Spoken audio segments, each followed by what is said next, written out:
Criterios. Una entrevista de Mix de Medios.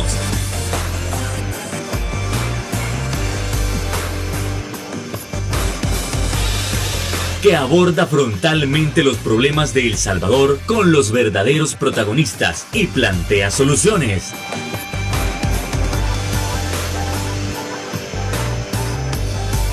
Criterios.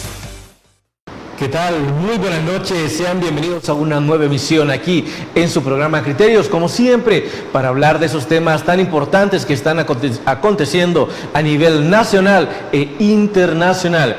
Y ahora nosotros nos encontramos enfrente de una nueva variante, es decir, esta nueva variante del COVID-19 nos va a afectar muchísimo más que las variantes anteriores. ¿Cuáles han sido sus características?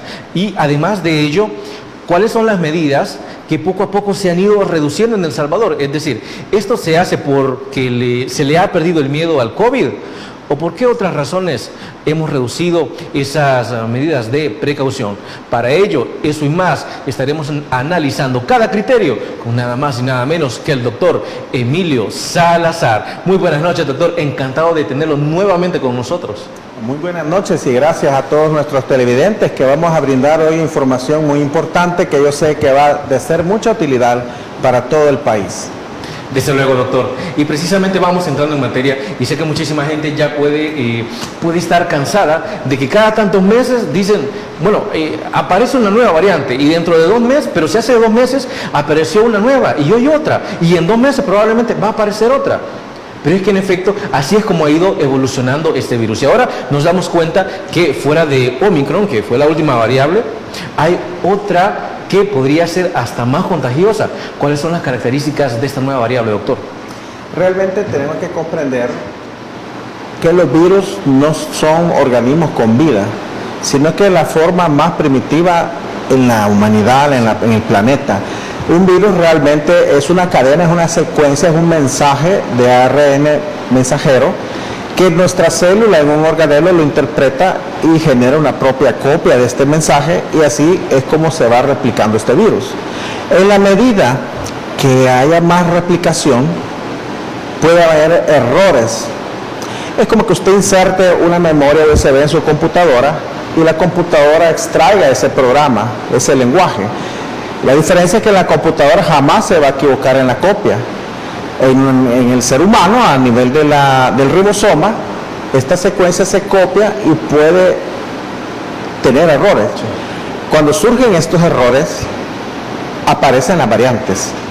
Las variantes van a aparecer con todos los virus y tienen características diferentes.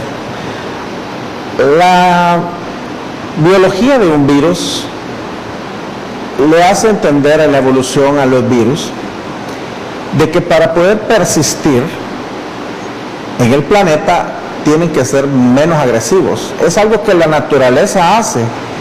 ¿De qué forma? No lo podemos comprender, porque no es que los virus se organicen y digan vamos a cambiar, sino que esto es así. Si un virus es muy letal y muere toda la humanidad, con la humanidad perdida el virus muere y se acaba. El virus lucha por persistir y la humanidad lucha por erradicarlo. Para el virus persistir, tiene que mutar y generar variables que sean menos letales. Ahora, la medicina no es matemática y nada está escrito en piedra. Puede ser que de pronto el virus mute a una forma más agresiva que ni Dios quiera, ¿verdad? Traiga más letalidad. Hoy por hoy, la variante BA2 es la hermana. No es la prima, ni la tía, ni la madre, es la hermana de la variante BA1 o Omicron. ¿Desde cuándo está esta variante? Desde las últimas semanas de diciembre ya se hablaba de la variante BA2, la hermana de Omicron, y le llaman la variante silente, porque en aquel tiempo se pensaba que no se podía detectar por las pruebas de PCR y de antígenos. Hoy sabemos que sí. Sí, es posible. Vino la variante Omicron. Cuando tenemos las variantes de los virus en el mundo, en un país en general, pueden estar todas las variantes. la variante Delta, la variante Alfa, la variante de Omicron, pero una de ellas va a ser la dominante. Pasó el tiempo en la que la Omicron era dominante y hablamos que Omicron tenía una alta tasa de contagios que la comparamos con el virus más contagioso de toda la historia de la humanidad, del sarampión, el cual ya se erradicó de la humanidad. Omicron llegó a ser la variante dominante a nivel de todo el planeta y algunos pensamos que iba a ser el fin de la pandemia y el inicio de la endemia, porque como era una variante leve dio inmunización pasiva a más del 50% de la población. Sin embargo, desde hace 2 semanas se está registrando un aumento de casos en otros países del mundo de la variante BA2, a tal grado que la tenemos 74 países en el mundo han reportado que ya tienen esta variante y 10 de estos países a nivel mundial ha venido a ser la variante dominante. La principal característica es que es un 60% más contagiosa que la variante Omicron. ¿Y si hablamos de letalidad? La pregunta es muy buena. Se hicieron estudios in vitro en Japón. Estudios in vitro es en un laboratorio donde se demostró que la variante beta A2 tenía mayor capacidad de infectar células pulmonares y se esperaba que tuviese mayor letalidad y gravedad. Debemos recordar que no es lo mismo un estudio en laboratorio donde tenemos estas células, ellos sabrán cómo nuestros científicos, ¿verdad?, cómo demostraron que era más fácil afectar a las células pulmonares. Pero afortunadamente este domingo se reportó ya un estudio de Sudáfrica que se hizo con pacientes en Sudáfrica que tuvieron la variante BA2 y se demostró que no tiene mayor letalidad, que no tiene mayor probabilidad de aumentar los ingresos a UCI, no tiene la mayor probabilidad de presentar las formas graves y tampoco es una variante que tenga mayor mortalidad. ¿Por qué la diferencia? Porque los estudios en laboratorio son con células pulmonares, los estudios in vitro son con pacientes que ya han modificado la capacidad de sus células de responder. ¿Y cómo lo han modificado? Principalmente con la vacunación. Se habla que si alguien tiene 2 o 3 dosis de la vacuna, es casi imposible que desarrolle una forma grave. Y por supuesto, con todo lo que ya sabemos de este virus, nuestras medidas de protegernos de esta enfermedad. ¿Y en El Salvador ya se detectó algún caso con esta nueva variante, doctor? Lo que sucede es que en el país no tenemos los estudios de genética molecular, porque son estudios que requieren laboratorios complejos, costosos, y no tenemos al momento pruebas de ninguna de las variantes, porque no es un examen que esté disponible en el país. Entonces, digamos, puede existir la probabilidad de que esa variante ya la tengamos, y ojo, eso sin la idea de alarmar a nadie, porque al menos así se decía de la primera variante de Omicron, ¿no? Que de repente sale el ministro y dice que no hay los estudios, pero al siguiente día ya parece de que sí, en efecto, ya habían casos de Omicron. Recordemos que todo lo que ocurre en el mundo al final viene a repercutir aquí en el país. En lo personal, pues como le comentaba al inicio, en las últimas 3 semanas, afortunadamente no he evaluado ningún paciente con COVID. No quiere decir que no haya casos de COVID por día en el país, sino que en lo personal yo veo casos graves. Afortunadamente no he tenido casos graves, lo cual es bueno, porque quiere decir que ha disminuido. Algunos hospitales en los que trabajo pues no han tenido ingresos de COVID me atrevo a decir, en las últimas 3 semanas, y según los datos oficiales, pues los casos también en el Hospital El Salvador han disminuido. Pero tenemos las noticias de que en las últimas 2 semanas en China han cerrado incluso provincias por un alza hasta de 5,000 casos por día. En Estados Unidos hay muchos casos que se están presentando con esta variante BA2 y viene un periodo importante para Latinoamérica, la Semana Santa, pues, donde aumenta la migración, aumentan las visitas, aumentan las conglomeraciones.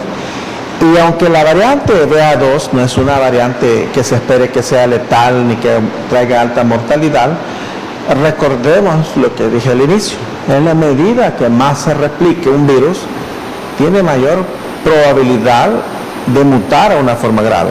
Por tanto, a pesar de que no esperemos que haya casos graves, yo sí esperaría que de pronto veamos un alza en los casos de COVID.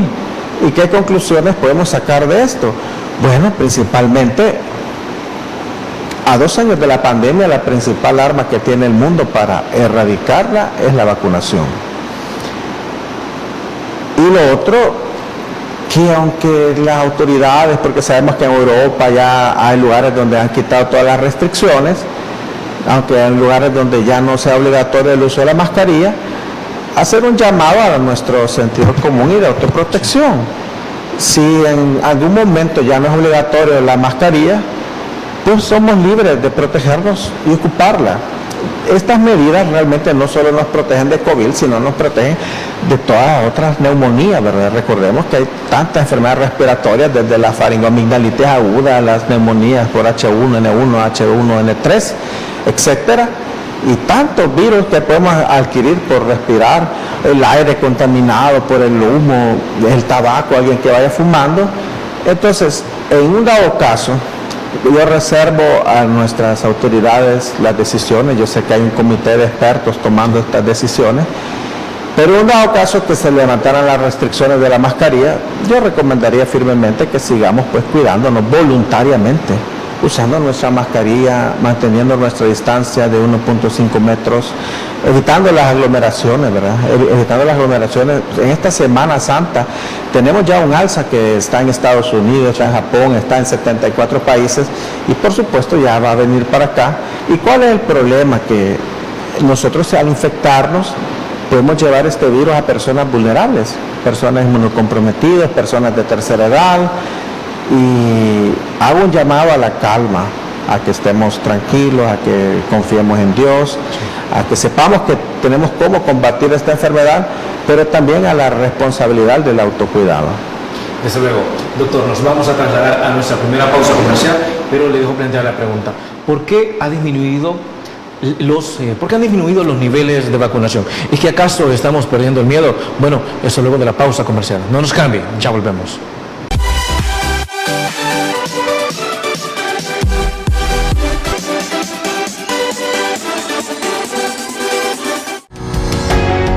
Samvar, una empresa que cree en la sostenibilidad ecológica y en la cultura de productos biodegradables en El Salvador, decididos a proveer las mejores soluciones en limpieza, porque cuidar el medio ambiente es tarea de todos.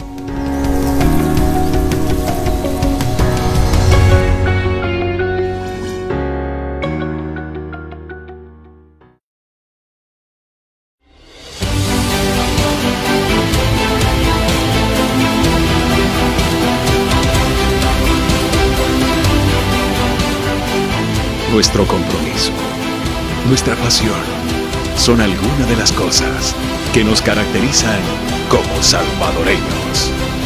Farmacia La Buena, la farmacia de todos.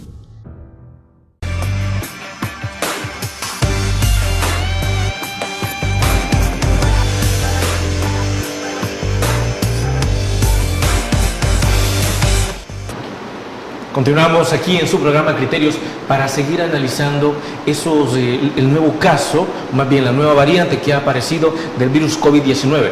Ahora a nosotros nos toca plantear la pregunta, plantear la interrogante sobre cómo está la situación de vacunación en El Salvador. Es decir, al menos teníamos datos que aquellos que se habían puesto la primera y segunda dosis, esos casos eran bastante altos, ¿sí?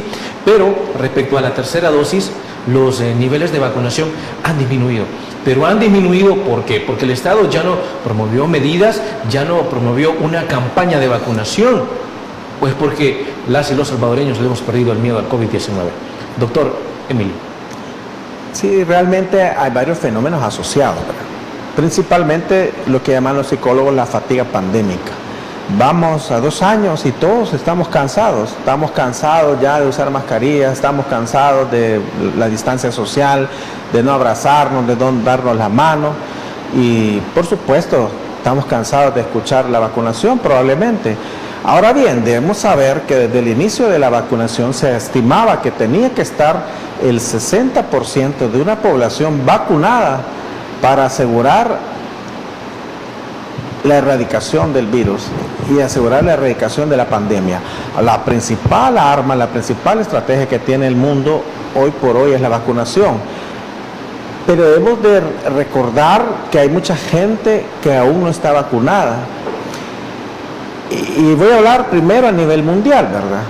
Ya se está hablando de la 4ª dosis y de tantas dosis que tenemos de vacuna, pero de nada sería útil una 4ª dosis si hay mucha gente en África que ni siquiera tiene una dosis o una segunda dosis, o en países extremadamente pobres donde las tasas de vacunación todavía son abajo del 16%.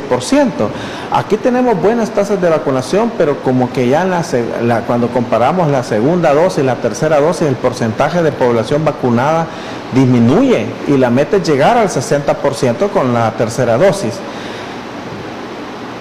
Debemos entender que la única forma que podemos evitar la mortalidad de nuestros seres queridos es vacunándose. Entonces, la población debe valorar y aprovechar que tenemos un centro de vacunación donde la vacuna es totalmente gratuita. Y escuchaba ya las noticias de que hoy por hoy incluso no hace ni falta hacer cita para ponerse las dosis de vacuna, ¿verdad? Entonces, la población debe seguir acudiendo masivamente. Quiero decirles que aunque hayan noticias esperanzadoras, la pandemia no ha terminado. La mortalidad a nivel mundial sigue habiendo miles de muertos por día por COVID. Y si sabemos que nuestro esquema de vacunación completo es lo único que nos va a garantizar que no desarrollemos una forma grave, que no lleguemos a una unidad de cuidados intensivos y que no nos muramos, debemos hacerlo. Está bien en aquellos países demasiado pobres o que sus gobiernos no invierten en el tema de vacunación, ¿verdad? Pero nosotros ahí la tenemos. No es posible que la vacunación esté abierta incluso para extranjeros y mejor extranjeros vengan a aprovechar que aquí la vacunación está disponible y nosotros que ahí lo tenemos no acudamos, ¿verdad? Debemos tener una autoconciencia y debemos ser autorresponsables de nuestro cuidado y no solo nuestro. El decir yo no me vacuno es una decisión egoísta, porque es decir, si yo no me vacuno yo expongo al resto de la población al virus. La importancia de la vacunación no es que no se va a infectar, sino que no va a desarrollar una forma grave. Doctor, ¿se tienen datos sobre cuál es la cantidad o el porcentaje de ciudadanos que se han vacunado con la tercera dosis? Yo leí hace una semana en la información oficial 30%. Apenas 30%. En la tercera dosis. Debemos progresar esa cifra. En la medida que esa cifra suba y nos acerquemos al 60%, vamos a ver menor mortalidad. Y de hecho, en cierta medida, eso es lo que ha ayudado aquí en el país. El hecho de que yo le diga, mire, en 3 semanas no han habido, al menos yo no he visto pacientes graves. Estoy seguro que hay pacientes graves, estoy seguro que ha fallecido gente, pero no hemos visto las escenas de otros países, ¿verdad? Y eso es principalmente por la vacunación. Y en segundo lugar, porque la población está acatando las medidas de bioseguridad para nuestra protección. Doctor, también podría ser que las noticias falsas o digamos la desinformación sigue digamos en aumento como para que la población esté renuente a una tercera dosis. Sí, la verdad, en el internet ha habido una epidemia, pero de desinformación, ¿verdad? De hasta colegas que hablan en contra de las vacunas, ¿verdad? Y esta desinformación, ¿cómo la vamos a combatir? Bueno, pues buscando fuentes que realmente sean académicas, buscando realmente lo que está sucediendo en el mundo. y tenemos que educarnos en salud para poder tomar las mejores decisiones, ¿verdad? Para poder vacunar a nuestros niños. Ya la FDA va a aprobar pronto la vacuna de Moderna en una dosis pediátrica para proteger niños desde 6 meses a 11 años de edad. Es decir, ahorita no está autorizada en el mundo que se vacunen niños desde los 6 meses. Y alguien puede decir, pero ¿y por qué voy a vacunar a un niño si a un niño no le va a dar una forma grave? Porque el COVID ha sido benevolente con nuestros niños chiquitos, ¿verdad? Porque este niño puede ser transmisor al padecer de COVID-19 hacia un abuelo, una persona de tercera edad, y estoy seguro que nadie quiere perder a sus personas queridas, pues a su abuelito, a su papá, a su mamá, sobre todo si tenemos la vacunación en nuestro país disponible. Sí, desde luego, doctor. Ahora, sigamos también despejando ciertos mitos debido o esto con la tercera dosis. ¿Y por qué se menciona esto? Porque más de alguna persona, y ustedes también, amigos y amigas televidentes, conocerán más de algún caso en el que diga, no, mire, fíjense que yo con la segunda dosis me puse muy, pero muy mal y yo no quiero arriesgarme con la tercera dosis. O de repente pueden escuchar, no, mire, es que fíjense que mi vecino que ya se puso la tercera dosis, él sí se puso muy mal, o sea, lo puso peor la vacuna que cuando tuvo, digamos, cuando tuvo alguna de las variantes del virus. Entonces, doctor, para ir despejando dudas, y porque la población sigue teniendo miedo, porque dice, es más probable que la vacuna me mate que el COVID me mate. No, eso es una situación bien lamentable, ¿verdad? Realmente, a pesar de que usted haya tenido signos y síntomas con la vacunación, no se compara a lo que el COVID-19 puede hacer en una forma grave. No sé, es que me duele el cuerpo, es que pasé con fiebre 3 días. Lo que quiere que usted le haya sucedido con la vacuna no se compara que usted esté en una cama de cuidados intensivos y que le digan, don Roberto hay que intubarlo, don Roberto lo vamos a tener que dormir, y le vamos a poner un dispositivo para que respire. Este dispositivo es un tubo orotraqueal y muy probablemente usted no despierte. Eso es grave. Estar ahí con los síntomas de la vacuna de ninguna forma es grave. Desde luego. Ahora, también lo que se pregunta a la población, ¿por qué es importante o por qué la necesidad del gobierno de aprobar una cuarta dosis? ¿Por qué? Miren, en base a la información científica, debemos llevar a la meta a toda la población mundial a obtener un 60% de vacunación. Sí. Más importante que una cuarta dosis es que la gente acuda a completar su esquema de vacunación. Si tenemos la cuarta dosis disponible, pues qué bien. Realmente la información de COVID es cambiante. Lo que hoy se dice, aparecen nuevos estudios y en un mes puede hacer que esto sea diferente. De hecho, lo más probable es que todos necesitemos tener una dosis de refuerzo por año después que tengamos la dosis de refuerzo, pero debe priorizarse a que nuestra población cumpla al menos las 3 dosis. Y si la cuarta dosis está disponible, pues enhorabuena, debemos continuar con el tratamiento que nuestras autoridades están brindando e ir a vacunarnos y ponernos la cuarta dosis. Ahora bien, en la población pediátrica recomiendo que consulte a su pediatra. Tengo entendido que aquí de los 11 años para adelante es que se aplica la cuarta dosis, no tanto en la población pediátrica. Pero quienes sí necesitan la cuarta dosis, y lo puedo asegurar en un 100%, que es lo que está demostrado en los estudios que se hicieron en Israel y en estos países avanzados que ya tienen la cuarta dosis. Es decir, ¿a quién estrictamente usted debe llevar a su cuarta dosis? Porque su vida depende de ello. 2 grupos de personas nada más: los inmunosuprimidos y los pacientes de tercera edad. ¿Quiénes son los inmunosuprimidos? Esto es lo que está demostrado hoy, al día de hoy, a nivel mundial.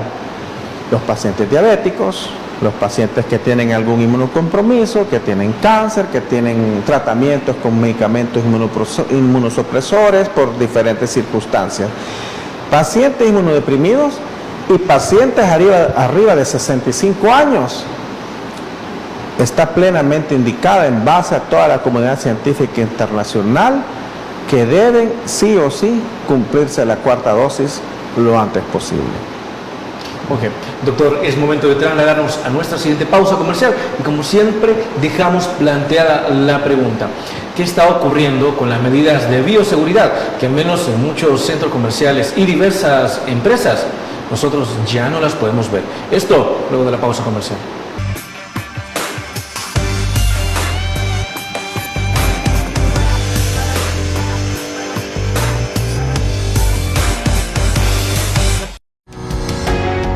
Samvar, una empresa que cree en la sostenibilidad ecológica y en la cultura de productos biodegradables en El Salvador, decididos a proveer las mejores soluciones en limpieza, porque cuidar el medio ambiente es tarea de todos.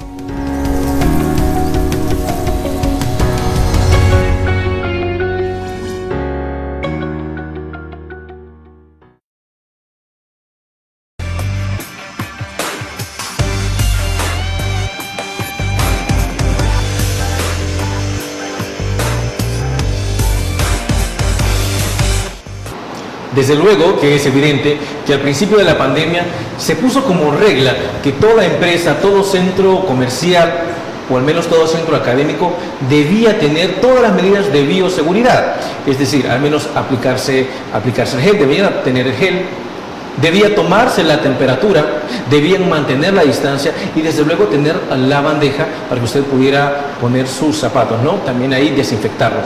Ahora, si vamos a estos mismos lugares y los podemos comparar con hace unos meses, digamos hace 6 meses, un poco más, un año, nosotros hemos visto un gran cambio. De hecho, algunos centros comerciales y algunas empresas ya no tienen ninguna de estas medidas de seguridad. Es decir, ¿a qué se debe esto, doctor Emilio? Hay muchas cosas que comentar sobre las medidas de bioseguridad que se implantaron en el país y en el mundo entero. Hoy por hoy hay muchas medidas que no son realmente, en mi opinión, pues como intensivistas, que no fueron nunca necesarias. El virus solo entra por las fosas nasales, sí, por la boca y por los ojos. Empecemos por las alfombras en los pisos.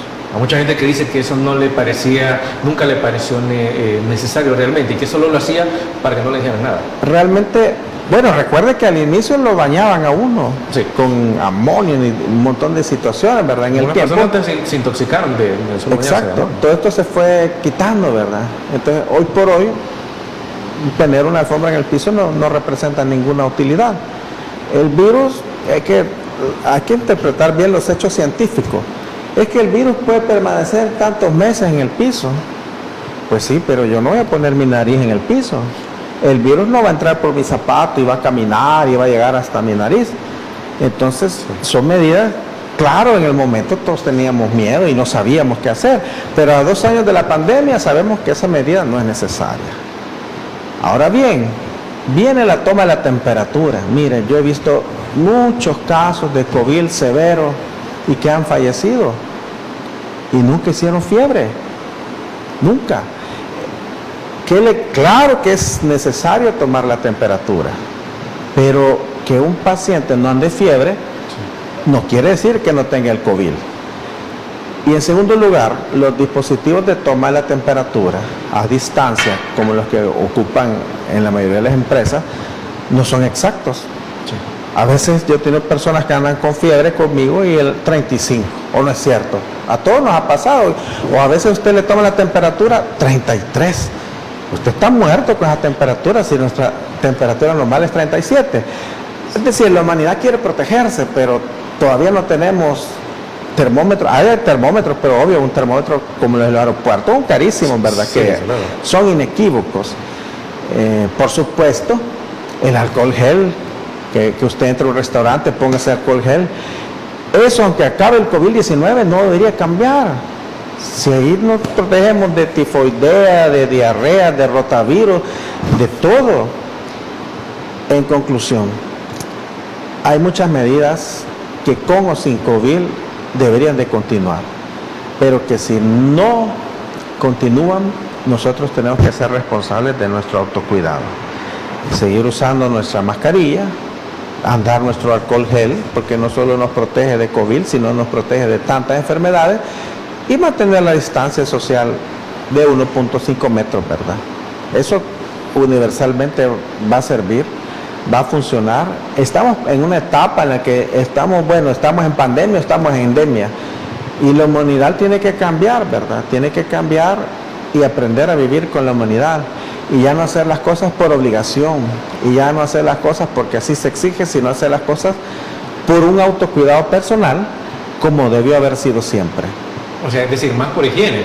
Y eso cabe recalcar también que antes de iniciar la pandemia, muchísimas personas también andaban con los botecitos de gel, que muchos le llaman manitas, ¿no? Entonces, que estas personas, claro, lo hacían también para no irse a lavar las manos directamente, ¿no? Sino que antes de comer lo echaban. Pero ahora esa idea se ha fortalecido muchísimo más de andar los botecitos, ¿no? Porque, así como usted dice, no estamos hablando solo de protegernos del COVID-19, sino de otras enfermedades. ¿Me las podría recordar, por favor, doctor? Por ejemplo, la salmonela, las infecciones por rotavirus, todas las diarreas, todos los parásitos. Es decir, yo voy manejando en mi carro y agarro el volante, sí, está sucio, un montón de bacterias que uno o con cuánto dinero, ¿verdad? O pagamos con dinero, o incluso le estrecho la mano a alguien y ahí hay un cruce importante de bacterias que vamos a comer y ahí van las bacterias, ¿verdad? Si nosotros seguimos usando estas medidas, no solo nos protegeremos de COVID, sino de muchas otras enfermedades. Básicamente es higiene, ¿verdad? Doctor, se sabe que Italia y Francia fueron las primeras naciones en decretar el uso no obligatorio de las mascarillas. Digamos, en El Salvador estamos preparados para eso. Y lo digo con cierto sarcasmo. ¿Por qué? Porque cada vez se están viendo más y más personas en las calles que ya no usan la mascarilla. ¿Qué opina al respecto? Creo que el uso no debe de ser obligatorio, debe ser algo voluntario. Que nosotros tomemos conciencia social de lo que está pasando y que estemos atentos a las noticias. Si no hubiera un brote en estas últimas 2 semanas en Europa, en Estados Unidos, en China, de muchos casos, y si yo no viera las noticias que las autoridades de salud, los médicos reconocidos, el doctor Fauci de Norteamérica, gente que está preocupada por el alza de los casos, yo fuera el primero que aquí les dijera, quitemos todas las restricciones, ¿verdad? Pero se espera que haya un aumento de casos y se espera que desafortunadamente perdamos vidas. No es el momento de levantar las restricciones. Y si se levantan, porque otros países lo han hecho, Dinamarca, Italia, Francia, sí, pues que hay nuestro autocuidado, ¿verdad? Nuestro autocuidado para protegernos nosotros mismos, ¿verdad? Es la mejor recomendación que le puedo dar a mis amigos, ¿verdad? Doctor, pero es que la educación en cuanto a la prevención del COVID ha sido suficiente. ¿La información? No, la educación a la ciudadanía para que por sí misma pueda protegerse del COVID sin necesidad que el Estado le esté diciendo, mire, póngase la mascarilla o a cada rato échese alcohol gel. Creo que se ha hecho un esfuerzo importante en educar e informar tanto el Estado como los colegas, pero siempre la información puede optimizarse más y hacer formas de que la gente pueda entendernos y que pueda comprender y que no vea las cosas como una obligatoriedad y que no vea las cosas como que se pretende algo más con la población, sino que entienda que pues las autoridades a nivel mundial, las autoridades a nivel local, pues están preocupados y están haciendo cosas para que disminuyan los casos, para que disminuya la mortalidad. Ya que en nosotros, pues, hasta la palabra de Dios dice, obedezcan a sus autoridades, ¿verdad? No podemos nosotros tener una actitud de rebeldía y decir, no, yo ya no voy a andar mascarilla, yo no voy a mantener la distancia social, yo me voy a ir a la discoteca, yo no voy a poner la vacuna simplemente porque no creo en vacunas. Tenemos que cambiar nuestra forma de pensar como salvadoreños, como ciudadanos, como personas de bien y escuchar y analizar la información. Hay suficiente información en las redes, hay suficiente información de parte del Estado, ¿verdad? Y están todos los medios para que nos protejamos y podamos pronto erradicar esta pandemia. Doctor, se dice también que los denominados griparios en los diferentes hospitales y unidades de salud se están quedando vacíos. ¿Es cierto eso? He escuchado, como tengo colegas, amigos de otros hospitales, ¿verdad? Que sí, que afortunadamente hay muchos de estos espacios que están cerrados temporalmente. Queremos que estos espacios sigan así, cerrados. Queremos que estos espacios sigan vacíos, que estas UCI estos hospitales, ¿verdad? Y saludo a todos estos médicos que están ahí en esas trincheras, el Hospital Rosales, el Seguro Social. Pero me dicen, sí, doctor, hemos bajado los casos, hemos cerrado algunas áreas, hemos dejado un par de camas. Queremos que esto siga así y que disminuya y que algún día pues ya no haya áreas de COVID o griparios, ¿verdad? Usted al principio mencionaba un término que era fatiga, si usted me la puede repetir, por favor. La fatiga pandémica. Fatiga pandémica. Se basa en que el ser humano, por naturaleza, así como necesita comer, respirar, dormir, necesita compartir con otras personas, necesita un abrazo. Cuando un ser humano se abraza con otro, a nivel de hipófisis hay liberación de oxitocina. Cuando nos besamos entre amigos, hay liberación de serotonina. Cuando nos aglomeramos, nuestro cerebro libera muchas hormonas que nos hacen sentir bien y que nos dan la fuerza para hacer todo lo que hacemos. Tener a la humanidad encerrada, tener a la humanidad sin aglomerarse, se fatiga el colectivo, y eso empezó como a los 3 meses de la pandemia. Se llama fatiga pandémica, que es un fenómeno que el ser humano, como una necesidad fisiológica, necesita romper todas estas limitaciones que nos ha traído la pandemia. No es que seamos rebeldes, es que estamos diseñados para amar, para compartir, para sentir, para salir. Esa es la normalidad del ser humano. Pero a más de 3 meses vienen fenómenos de negación. Y entonces viene fenómeno, yo creo que todos recordamos que incluso algunos presentadores dijeron, no, yo ya quiero que me dé esto y salir de eso. Es cierto. Y en su momento se criticó, pero no es normal en la fatiga pandémica. Yo ya no quiero ver ningún caso de COVID, ¿verdad? Y la gente ya no quiere usar mascarilla. ¿Por qué? Porque le recuerda la pandemia. ¿Y qué le recuerda la pandemia? Que quizás perdió un ser querido, que perdió a alguien que apreciaba. Y estamos cansados, pero falta un poquito más. Un poquito más. Un poco más de paciencia. Solo un poquito más. Solo la segunda dosis. Vaya a ponerse la segunda dosis. Vaya a ponerse la tercera dosis. Un poquito más. Eso le falta a El Salvador para que pasemos de ese 30%, si no estoy equivocado con la cifra, y lleguemos al 60%. ¿Cómo es posible que tengamos 1.500.000 vacunas y haya gente que no esté vacunada? Hagámoslo por nosotros mismos. Desde luego, doctor. Momento de irnos a una nueva pausa comercial y no nos cambie, porque ya volvemos con más en Criterios.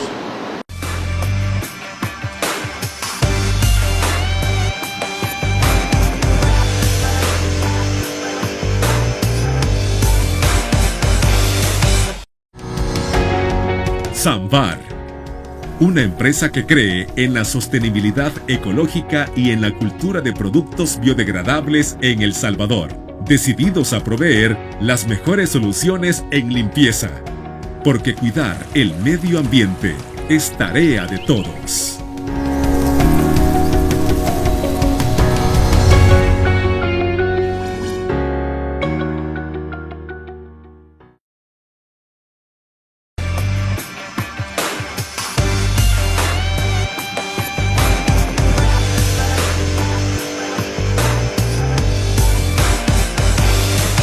Así como en otros programas, así como en otras entrevistas y con otros invitados, nosotros también hemos analizado los criterios que se tomaron para los debidos cuestionamientos al caso Natalie Miranda. Entonces nosotros también queremos seguir evaluando esos criterios sobre qué se deben hacer en los hospitales para que no sigan ocurriendo más casos de suicidio como el de Natalie Miranda.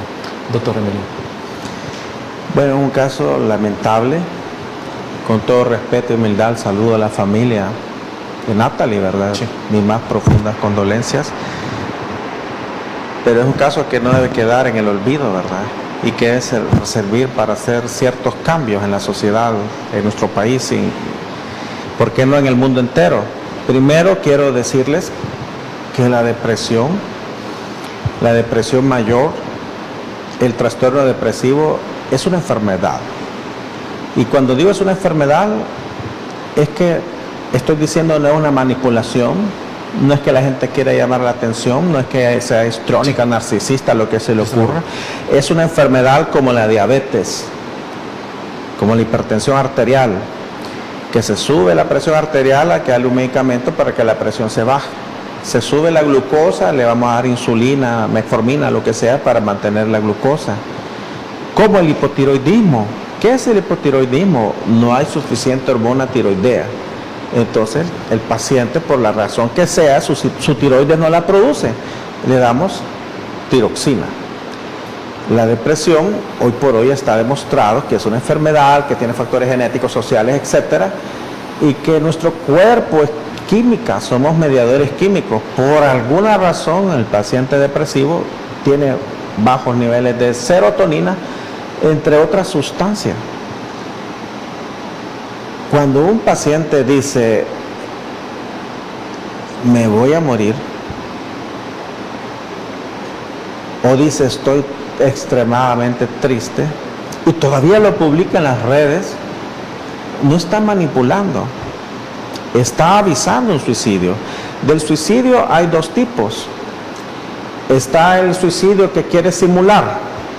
O sea, el paciente está enfermo, está deprimido, necesita su tratamiento, sertralina, mitriptilina, lo que sea, el psiquiatra sabrá que no está en tratamiento. Y hay dos tipos. El que dice, yo me siento bien triste, pero solo quiero que alguien me escuche, entonces voy a llamar la atención. Pero él en realidad no se quiere suicidar, solo quiere que alguien lo escuche. Sí, claro. Y está el que de verdad dice, me voy a quitar la vida, y que se va a leer y cómo me voy a quitar la vida, y lo hace. Pero los dos, tanto el que está simulando como el que está decidido, sí, los dos pueden fallecer. Porque el que está simulando, voy a jugandito, me hace una heridita, ¿va? Solo para llamar la atención. Sí. Se le pasó de profundo y nadie lo vio y falleció. Entonces, el llamado es que cuando encontremos una persona así, le brindemos nuestra ayuda. No digamos tan fácil, no, hay que llamar la atención, si siempre está así, alguna vez lo va a intentar. La vez pasada lo hizo y no se suicidó porque solo quería llamar la atención, pero aunque sea por error, puede significar la pérdida de una vida. Entonces, pues, ella estaba deprimida. ¿Qué medidas se deben tomar, digamos, doctor, o más bien el Ministerio de Salud, qué medidas debe tomar? Porque lo que se habla también es una gran cantidad de maltratos de parte de los docentes, ¿no? Que en este caso los médicos hacia los internos, los externos y los residentes. Mira, el tema es bien amplio, porque yo fui estudiante de medicina, 8 años, pasé otros 6 años como residente, y luego pasé otros como 8 años como empleado del sistema de salud, del MinSal y del Seguro Social. El maltrato ahí ha estado, ¿verdad? Ha estado siempre. Y no es posible que hoy venga la gente a rasgarse las vestiduras. Me refiero a nuestros docentes. Sí. Me refiero a nuestros docentes de mayor edad avanzada. Me refiero a nuestras autoridades que vengan a rasgarse las vestiduras como que si esto hubiera ocurrido a la semana pasada. Esto ha estado así toda la vida. Pero hay que diferenciar dos cosas. Y es donde yo veo como profesional y como médico que se está perdiendo el enfoque. No debe haber maltrato, no debe haber acoso sexual, no debe haber violaciones. ¿Por qué no decirlo? Han ocurrido violaciones en nuestras universidades, en nuestros hospitales, pero debe diferenciarse en decirle al estudiante, mire, usted va a tener derechos, usted va a tener, qué sé yo, un comité donde le van a escuchar si usted siente que ha sido maltratado. El 100% de los médicos hemos sufrido maltrato y acoso laboral. No de estudiantes, no solo de estudiantes, porque todos se limitan a la universidad, a los estudiantes, en nuestras instituciones públicas como empleados. Y eso debe investigarse. Pero debe distinguirse entre decirle a un estudiante, mire, usted se le van a respetar sus derechos. A usted nadie le va a acosar sexualmente. A usted nadie le va a pedir un favor sexual a cambio de notas o de pasar una materia. A usted no le va a poner un turno de castigo injusto. No al maltrato. Pero recordemos que la medicina per se no es para cualquiera. Es una profesión noble que demanda mucho sacrificio. mucha disciplina y establecer el umbral entre el maltrato y el deber ser. El médico yo lo puedo comparar con el soldado, con el militar. La disciplina de un médico, obvio, la disciplina del militar es más ruda, pero debe haber una disciplina también. Y va a ser un tema amplio que tienen que discutir, pero no es solo de relajar las medidas y que entonces el estudiante va a venir a la hora que quiere, o no va a estudiar, o que tiene turno y, no, como solo debe dormir 8 horas, se va a ir a dormir. ¿Qué quiere decir esto? Y si de pronto hay una emergencia a las 3, ¿cómo va a responder cuando ya sea profesional? Si todas estas habilidades las aprendemos de estudiantes. Y actualmente, hoy por hoy, yo puedo estar a las 3 de la madrugada despierto. ¿Por qué? Porque fui sometido a una disciplina de desvelo, de no comer a mi hora. Es difícil, pero no debe persistir el maltrato, nunca más. Desde luego, doctor. Momento de irnos a nuestra última pausa comercial y no nos cambie, que ya volvemos con más.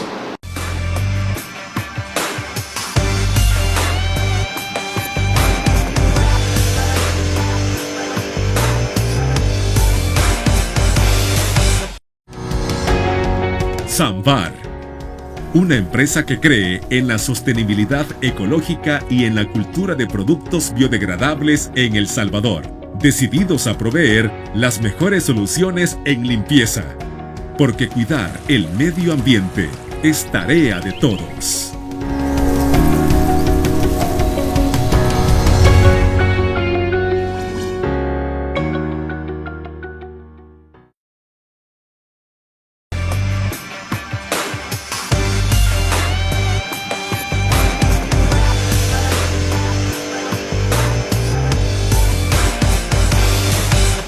Entonces, ¿qué reformas se deben realizar a nivel educativo para evitar otra tragedia como la de hace un par de semanas? Doctor Emilio. Hay tantas cosas que se pueden hacer. Bueno, esta profesión es muy demandante, debe haber comités de apoyo psicológico para todos los estudiantes, deben cierto tiempo tener su evaluación psicológica, debe haber comités donde les escuchen y donde puedan denunciar estos maltratos, y estos maltratos pueden ser investigados y solucionados y corregidos. Hay muchas cosas y sé que las autoridades lo van a lograr y que va a haber cambios importantes. Nuestro laboratorio, y esperamos que este tipo de situaciones pues ya no se repita jamás. Doctor, ha sido un verdadero placer tenerlo por acá y esperamos tenerlo próximamente, pero esta vez ya con mejores noticias y esperando que ya no vuelva a haber otra variante. Ha sido un gusto estar con ustedes. Si tienen alguna pregunta, con gusto les respondo a través de mi Facebook. Me pueden buscar y encontrar como Dr. Emilio Salazar. ¿Se lo puede repetir, por favor, para que nuestra audiencia lo... En mi Facebook como Dr. Emilio Salazar, para servirles. Doctor, muchísimas gracias. A ustedes, amigos y amigas televidentes, muchísimas gracias por habernos acompañado en esta noche. Y recuerde, como siempre, el criterio más importante en todo aspecto lo tiene usted. Que descansa. Criterios. Una entrevista de Mix de Medios.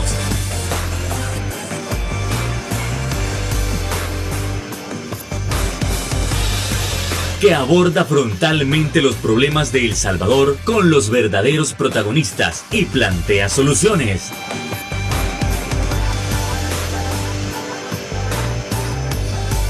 Criterios.